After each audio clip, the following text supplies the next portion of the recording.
So I'm going to be telling you the different ways you can migrate to the UK and possibly settle permanently. If you are interested, then come on, let's go there. Hey guys, welcome back to my channel. My name is Chinemerem. Thank you for clicking. Thank you for watching.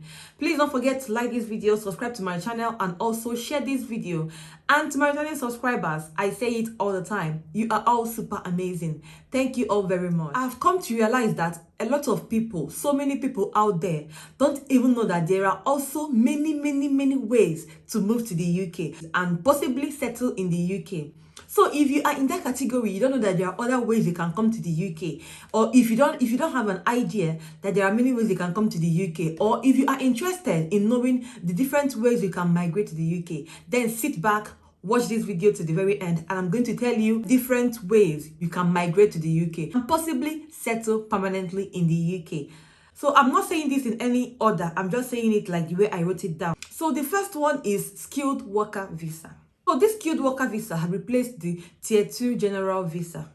With a skilled worker visa, you can come to the UK by yourself or with your family to work with an approved employer.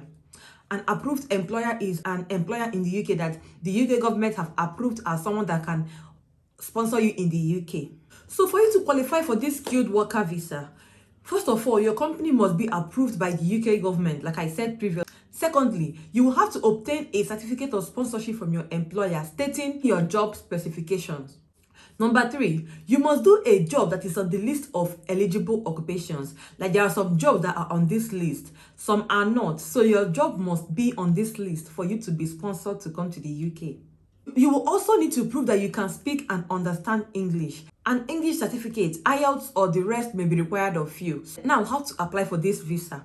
Once you've gotten a job from an eligible employer, your employer will give you COS and other things. You get ready for this job for your visa. Then you can now apply online. You can only apply online. How you apply and how long this takes depend whether you are inside or outside the UK. Once you apply for your visa and it is positive, you may get a 3-year visa which is extendable to 5 years. Or you may just get a 5-year visa. After the 5 years, you can now apply to settle permanently in the UK. The next one is health and care worker visa. Health and care worker allows medical professionals to come to the UK and work. You can work with the NHS suppliers, or in adult social care. To be eligible for this visa, you will need to be a qualified doctor, a nurse, or any qualified profession in the medical line. You will also have to work in an eligible health or social care setting. You will also work for an employer that has been approved by the UK Home Office.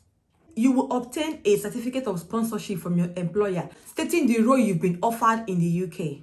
You must also be paid this minimum salary. You will also have to prove that you can speak and understand English language. When you've gotten your COS and everything that you need ready, you will go for your visa. And your visa, you may get a visa up to 5 years, after which you can apply to settle permanently in the UK. On this visa, you can bring your dependents, that's your partner and your kids. You should also apply for this visa online. On this visa, there are things you can and cannot do. Another one is called the Intra company visa. An Intra company visa allows you to come to the UK to work at your employer's UK branch. So let's say you have a job in your country outside the UK, and that your employer maybe has a branch here in the UK. So on this visa, you can come from wherever you are from, whether in Africa or wherever. You can come from your country to that your employer's branch in the UK and start working. So there are 2 types of intra-company visa. One is the intra-company transfer visa, and the other one is intra-company graduate trainee visa. So for the intra-company transfer visa, you will apply for this visa if your employer is transferring you from your home, from your country to the UK to work for him or her in a branch in the UK. 2, you must have worked for your employer for at least 12 months. So the intra-company graduate trainee visa is for transferring graduate trainees for a specialist or managerial role in the UK. And for this, you must have been working for your employer for the past 3 months. To qualify for an intra-company visa, the company you're working for must be approved by UK Home Office as a sponsor. You must also obtain a COS from your employer stating the role you've been offered in the UK. The job you are also coming to do in the UK must also be on the list of eligible occupations. You must be paid at least £41,500 a year for you to apply for an intra-company transfer visa. And if you are applying for intra-company graduate trainee visa, your employer must be paying you at least £23,000. How long you can stay in the UK on this visa depends on the visa you are applying for and how long your employer is willing to sponsor you in the UK. You must apply for this visa online. And how you apply depends on 1, if you are outside the UK, 2, if you are inside the UK, and 3, if you are switching from one visa to another. You can also bring your kids and dependents on this visa. You can apply for this visa 3 months before your work starts in the UK. And when you've applied for this visa, it may take 3 weeks to get a decision if you are outside the UK and 8 weeks if you are inside the UK.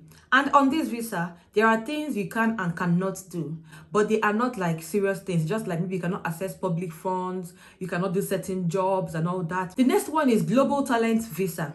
Global Talent Visa allows you to come to the UK to work and even to stay if you are a leader or a potential leader in academia or research, arts and culture, or digital technology.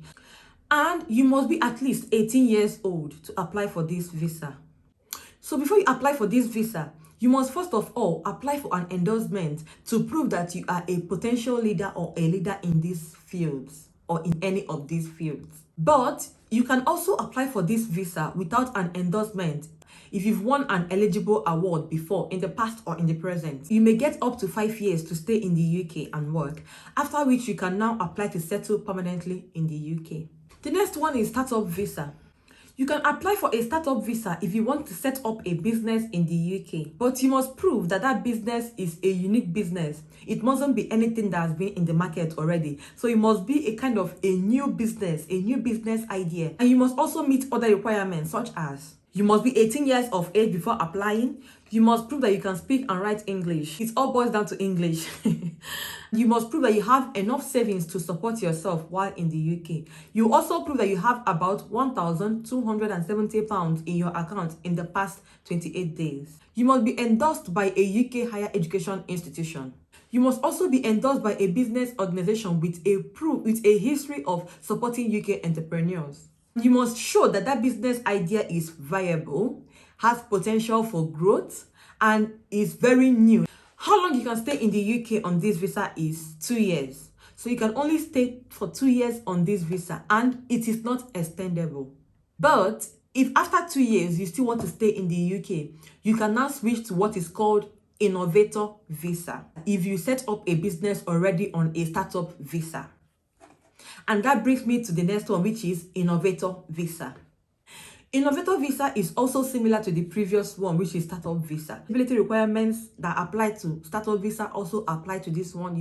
But this one can lead to permanent residency, unlike the previous one. Because on this one, you can always extend, and after 5 years, you can apply to settle permanently in the UK. On this Innovator Visa, if you are applying to set up a new business, let's say you are not switching from a Startup Visa, you just want to apply for this Innovator Visa, you must prove that you have £50,000 investment. £50,000 in investment, like that's a whooping amount of money, but I know people have it anyway. So you must have £50,000 in investment to apply for this visa. But if you already have a business in the UK before switching to this visa, or you've already established one in the startup visa one, you don't need this £50,000. You can form a team to set up this business, but whether you are 3 or 4 in your team, so if let's say you are 2 in your team, each applicant must have £50,000. So it's not like you will say, let us form a team, and then you bring people and make up that £50,000. No, it's not like that. The next one is Student Visa. Student Visa is one of the easiest ways to migrate to the UK in 2022. The only thing is that you have to just prove that you have certain amount in your account and also pay your school fees. And voila, you come to the UK and you start studying. While on this route, you may stay up to 10 years to get your permanent residency. You can apply for a student visa if you've been offered a place in a higher institution in the UK.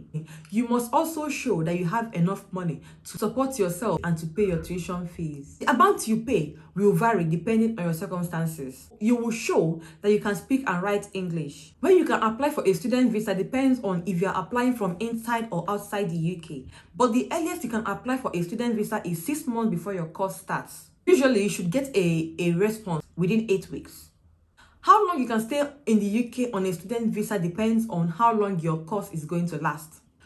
Of course, you can extend your visa depending. If you are eligible to extend the visa, you can extend your visa. You can also switch from another visa to a student visa. At the end of your program, you can switch from student visa to graduate visa. And on this, for masters and undergraduate students, you can switch and you will get 2 years after your program. PhD students, you can switch from student visa to graduate visa for at least 3 years after your program ends. When you can arrive the UK, how much you have to pay, and every other thing depends. I made a video on this. You may do well to check that out. I'll also leave a link up there so you can go and check that video out. I made a detailed video on student visa for both undergraduate, masters, and PhD. So do well to check it out. Alright? And then on this visa, for undergraduate students, you are not allowed to bring your dependents in the UK. But for PhD and masters, you can bring your dependents with you in the UK on this course. And there are also things you can do and cannot do on this visa. When you get your visa, you should check out things you can and cannot do. Then finally, the last one is scale-up visa. Scale-up visa is one of the new visas announced by the UK government last year. It is aimed at providing a fast-track service to individuals who have a job offer from a scale-up company in the UK. A scale-up company is one that has experienced a 20% or above annual growth rate in turnover or employee numbers in the past 3 years. The top company must have employed at least 10 people in the beginning of the 3-year period. In 2018, there were over 33,000 scale-up companies in the UK. And I'm sure that by now they must have increased or they might have reduced because of what happened in 2019, and I mean the COVID-19 and everything that's been happening. So they might have reduced, but they may have also increased. Now it's your turn to research and find out if they've increased and also start applying to see if anyone can employ you. Right now, you know, it's a company. It doesn't have to be about care and all that. Those digital texts and all that, it is your turn to now apply. You can also switch from one employer to the other on this visa. So let's say you start working in one company and at some point you feel very uncomfortable or you don't want to work there again, or for any reason you want to go for another one which you think will offer you more growth or will offer you better. You can switch from your current employer to a new employer on this visa. You can extend this visa to up to 5 years, after which you can apply to settle permanently in the UK. You can also bring your family once on this visa. These are the 8 ways you can migrate to the UK in 2022. So I hope you can now broaden your horizon and stop going about only the care one. I know the care one is a bit more liberal because a lot of people don't have this background they are searching for in these ones. But also, if you have any background in this one, you can now start applying. So let's tell you, the UK need workers. They are in need of workers. So I would advise you start applying now. So I shared a video on job sites you can search for jobs in the UK. You may do well to also check that out. Check that out because on those sites, you'll be able to browse through these jobs. You can also type a job you want on those sites. You can go to maybe Indeed or anyone you want to go to and search. Go to those ones, type in these jobs, search for anyone you want, and you should get them. A list of them will come up. Even if the company is sponsoring or not, it will also come up on that website you are searching that these people, they are sponsoring, no, or they are not sponsoring. Use the tools available to you to search for your dream jobs. You could land your dream job anywhere. So start searching. Don't look down on anyone. Don't think anyone is too big or too small. And that brings us to the end of this video. I hope it was useful to you. Don't forget to subscribe to my channel, like this video, and also share it. And until I see you again in my next video, do take care, stay safe, and bye.